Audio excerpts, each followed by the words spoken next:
Bonjour tout le monde, j'espère que vous allez bien. Je suis ravie de vous retrouver aujourd'hui pour vous présenter les livres que j'ai achetés durant le mois de septembre. Ça faisait extrêmement longtemps que je n'avais pas fait de book haul, mais bon, il faut dire les choses, j'ai acheté nettement moins de livres durant cette année, ce qui est très bien. Bref, aujourd'hui on a une quinzaine à peu près de livres à voir ensemble, donc c'est parti tout de suite. J'ai donc craqué sur un manga en septembre. Il s'agit du tome 3 de Shadows House de Somato. C'est publié aux éditions Glénat. J'aime beaucoup ce manga. Alors il est vraiment ultra court. On est dans une maison très glauque, qui a vraiment une ambiance très gothique que j'aime énormément, surtout en ce moment avec l'automne, Halloween qui arrive. C'est parfait pour cette période. C'est une maison avec des poupées, il y a des ombres, il y a des maîtres. Bref, je vous laisse aller regarder le résumé si elle vous intéresse. J'ai pas envie de vous spoiler parce que là c'est un tome 3. Comme d'habitude, je suis désolée, je ne vous fais pas de résumé de tous les livres car sinon ça durerait beaucoup trop longtemps. J'ai également craqué sur le tome 1 d'une série que j'ai vu passer tout l'été, et là, la magie des réseaux, voilà. J'ai donc acheté les McCoy, c'est le tome 1, L'ogre et le chardon d'Alexiane Thiel, c'est publié aux éditions Hugo Poche, donc c'est bien, c'est un livre de poche. Les livres de poche, on sait, ça ne compte pas. Il ne m'en fallait pas beaucoup. J'ai vu Écosse, j'ai vu Highland, j'ai vu Édimbourg forcément. Bref, je me suis dit que ça allait forcément me plaire. Alors c'est quand même un beau bébé celui-ci. Mais bon, j'ai regardé, je pense que ça va se lire relativement rapidement. Je n'ai jamais lu de livre de ce genre, ça m'a donc énormément intriguée, et vu tous les avis très positifs que j'ai vus, et bien j'espère ne tout simplement pas être déçue, parce que parfois c'est le phénomène en fait, quand on entend trop parler, trop d'avis très positifs, quand on lit, ça retombe comme un soufflé. Je me suis également procuré le tome 1 de Campus Drivers, donc Super Math de C.S. Quill, publié aux éditions Hugo Roman dans leur collection New Romance. De ce que j'ai compris à cette histoire, on va suivre Len qui a créé une société de taxi pour étudiants. Il va véhiculer des personnes. C'est de la New Romance, donc je sais à peu près à quoi m'attendre. J'aime beaucoup le concept puisqu'on est sur un campus universitaire et c'est un schéma dans la romance que j'adore. C'est un de mes préférés. Je vais pas vous dire que c'est mon préféré, mais c'est vraiment un de mes préférés. On continue dans la romance et toujours aux éditions Hugo Roman, je me suis procuré Love Lesson, le tome 1 d'Emma Chase.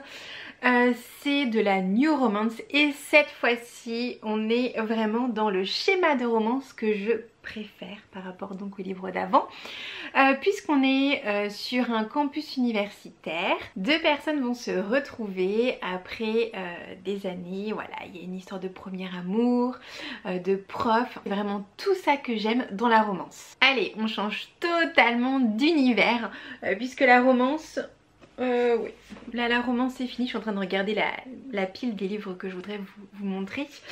Et j'ai donc craqué sur 3 livres d'une même collection qui est à mon sens très adaptée en ce moment avec en ce mois d'octobre, hein, on sait très bien que Halloween nous attend à la fin du mois.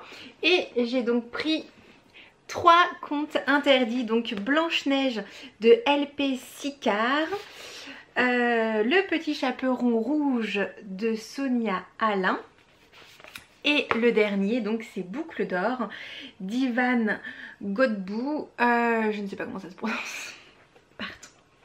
Bref, j'ai beaucoup hésité en fait sur quel titre choisir parce que je n'ai encore jamais lu de conte interdit, donc j'ai lu les résumés. Pareil, hein, si vous voulez en savoir davantage, il faut dérouler la barre d'infos. Et ça a l'air bien glauque. Alors je sais qu'il y a procès en ce moment avec Hansel et Gretel. Bref, c'est publié aux éditions Ada, pardon, je ne vous l'ai pas dit. En tout cas, Blanche-Neige, pourquoi je l'ai pris? Tout simplement parce que c'est dans les Disney. Rien à voir, mais c'est le premier Disney, donc je me suis dit allez, Blanche-Neige c'est un classique. Le Petit Chaperon Rouge, c'est un de mes contes préférés, c'est un conte que j'ai étudié à la fac, donc voilà. Donc je me suis dit que le Petit Chaperon Rouge version revisitée, en fait j'ai lu tellement de versions de ce conte. Il y a vraiment énormément d'adaptations diverses et variées, donc je me suis dit pourquoi pas en lire une de plus. Et Boucle d'or, j'avoue que c'est la couverture en fait qui m'a fait craquer, et j'ai hésité avec Réponse, parce que Réponse c'est genre un de mes Disney préférés, j'adore Réponse, donc je pense que le prochain ce sera Réponse. Mais bon, celui-ci je sais pas pourquoi il me plaisait. Ce sont des tout petits livres, hein, mais vraiment tout petits. Combien font-ils de pages? Il fait donc à peu près 200 pages, il y en a 196. Voilà. Bref, donc il y a aussi Peter Pan, Les Trois Petits Cochons si vous ne connaissez pas, hein. Le Joueur de flûte, Pinocchio, La Reine des Neiges, La Petite Sirène, Le Vilain Petit Canard, enfin bref, voilà, les contes interdits. J'ai également craqué sur un livre que j'attendais énormément. Il s'agit de l'affaire des fées de Cottingley. C'est de Natacha Henry, c'est publié aux éditions Rajo et c'est un livre jeunesse. Je pensais qu'il y avait des illustrations. Oui, il y en a. Ah non, c'est un dossier à la fin. Bref, c'est inspiré de faits réels. Je ne sais pas si vous connaissez l'histoire, en tout cas on parle de fées et pareil c'est un livre que je veux absolument lire là maintenant puisque c'est toujours propice à la saison. Si vous l'avez lu, n'hésitez pas à venir m'en parler parce que je suis très curieuse d'avoir vos avis sur ce livre là. J'ai également craqué sur un autre tome 2, il s'agit de 109 des soupirs fantômes sur le grill de Monsieur Tan et Yonggi Dumont, c'est publié aux éditions Casterman. Pourquoi ce livre? Tout simplement parce que il y a Monsieur Tan et ou Mr Tan, je sais pas comment ça se dit. Bref, si vous ne le savez pas encore, c'est un des auteurs de Mortel Adèle et je suis tellement fan de Mortel Adèle que je voulais absolument découvrir eh bien sa nouvelle saga. J'avoue très honnêtement que je préfère Mortel Adèle. J'ai bien aimé le tome 1 de cette série. Là je vais lire le tome 2, ça se lit extrêmement rapidement puisque ce sont des petites bulles. Et j'avoue également que c'est ce tome 2 qui va me décider ou pas, peut-être que ce sera ou pas, je ne sais pas, à continuer cette série. Toujours un tome 2, il s'agit de Cassidy Black, livre de plongée dans les catacombes de Victoria Schwab, c'est publié aux éditions Lumen. Le tome 1 se passait à Édimbourg, en Écosse, encore. Vous voyez que vraiment l'Écosse, c'est... J'adore, j'adore l'Écosse, je rêve d'y aller. Et bien ici, ce tome 2 se déroule à Paris. On nous parle des catacombes. Les catacombes, je connais. Bref, en plus avec le petit chat noir, je ne sais pas si vous allez le voir. Encore une fois, c'est une lecture qui est extrêmement de saison. Et il me tente énormément. J'ai également craqué sur un autre livre de littérature jeunesse. Il s'agit de Mystère à Riding Woods. C'est de Samuel J. Alpin et c'est publié aux éditions Pocket Jeunesse. Très sincèrement, je pense que c'est de la jeunesse.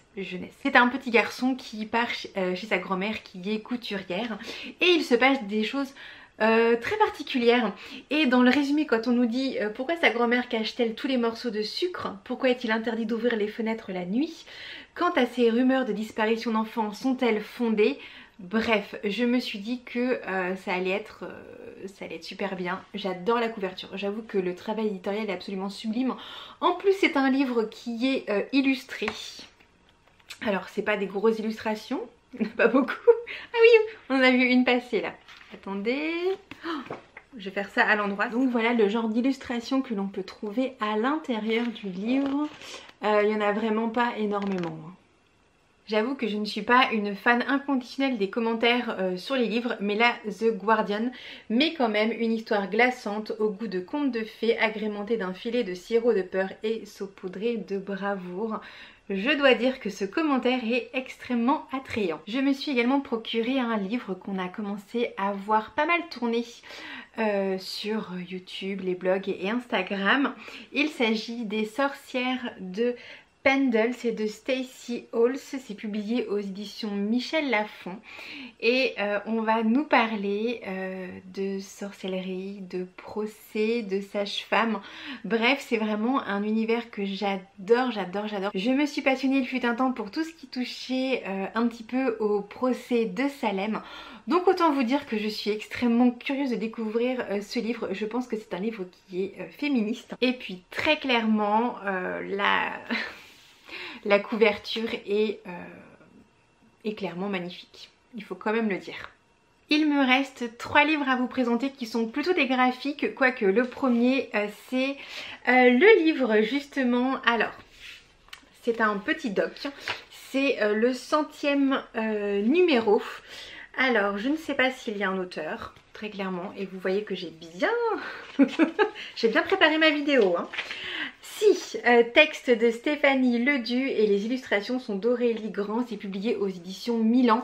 J'adore cette série, je trouve qu'elle est vraiment très très bien. En plus, comme c'est leur 100e numéro et qu'il se base sur le livre, je n'ai même pas cherché. Je partais pas du tout, mais du tout me prendre un livre comme ça. Mais je me suis dit que ça allait être... Enfin voilà, j'adore les livres, forcément, j'ai craqué dessus.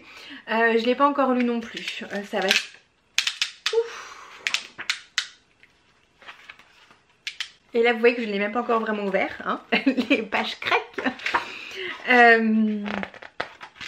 Donc je pense... Oh là là, oh, mon dieu, il va falloir le manipuler un petit peu celui-ci. Voilà, donc je pense qu'on va nous retracer un petit peu l'histoire du livre.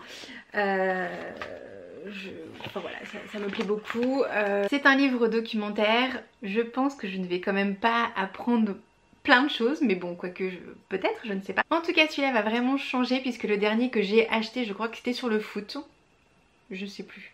Ou peut-être sur l'écriture. Bref, vous voyez, j'aime beaucoup cette collection. En tout cas, j'ai hâte de le découvrir et également de le faire découvrir. En me promenant dans une librairie, je suis tombée sur un ouvrage qui m'a mis tellement attirée. Il s'agit de 3 contes de fantômes de Guy de Maupassant et Camille Garroche. C'est publié aux éditions Soleil dans leur collection Métamorphose. J'adore cette maison d'édition, j'adore cette collection. Quand j'ai vu qu'il y avait marqué découpe laser exclusive à la première édition, voilà. Bref, il est absolument génial, je pense que vous voyez qu'il brille. Pourquoi ce livre ? Tout simplement parce qu'il y a Guy de Maupassant et Guy de Maupassant fait partie de mes auteurs classiques préférés. On retrouve donc ces nouvelles et les illustrations à l'intérieur sont absolument splendides, même s'il n'y en a pas énormément. Enfin voilà, je trouve qu'il est très très beau. Je vous montre une autre illustration. Et donc les découpes laser. Je sais pas si je vais réussir à bien les prendre.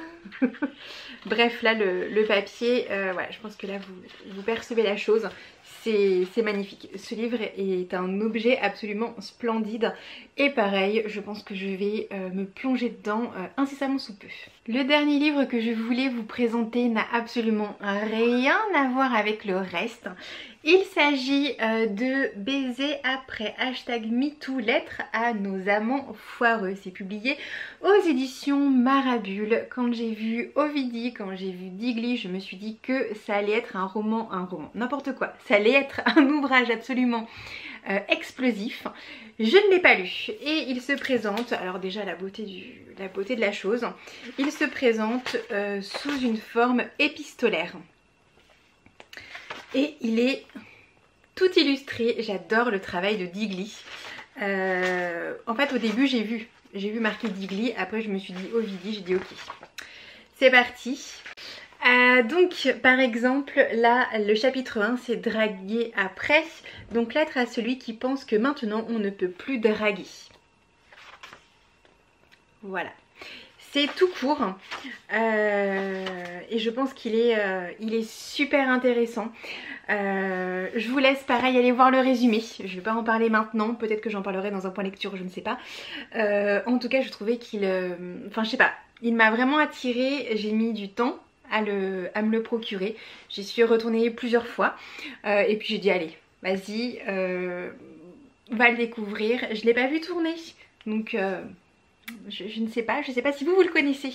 N'hésitez pas à me le mettre dans les commentaires. Ça y est, vous connaissez tous les livres qui ont rejoint ma pile à lire au mois de septembre. Moi j'avoue qu'ils m'intéressent, ils me tentent tous. Je ne sais pas trop par lequel je vais commencer. Bref, si vous en avez lu certains, n'hésitez pas à venir m'en parler dans les commentaires. N'hésitez pas également à venir me mettre un petit mot sur vos lectures. Bref, vous savez que j'adore échanger avec vous. Cette chaîne est d'ailleurs là pour ça. Je sais, je ne suis pas très présente en ce moment, mais ça me manque énormément.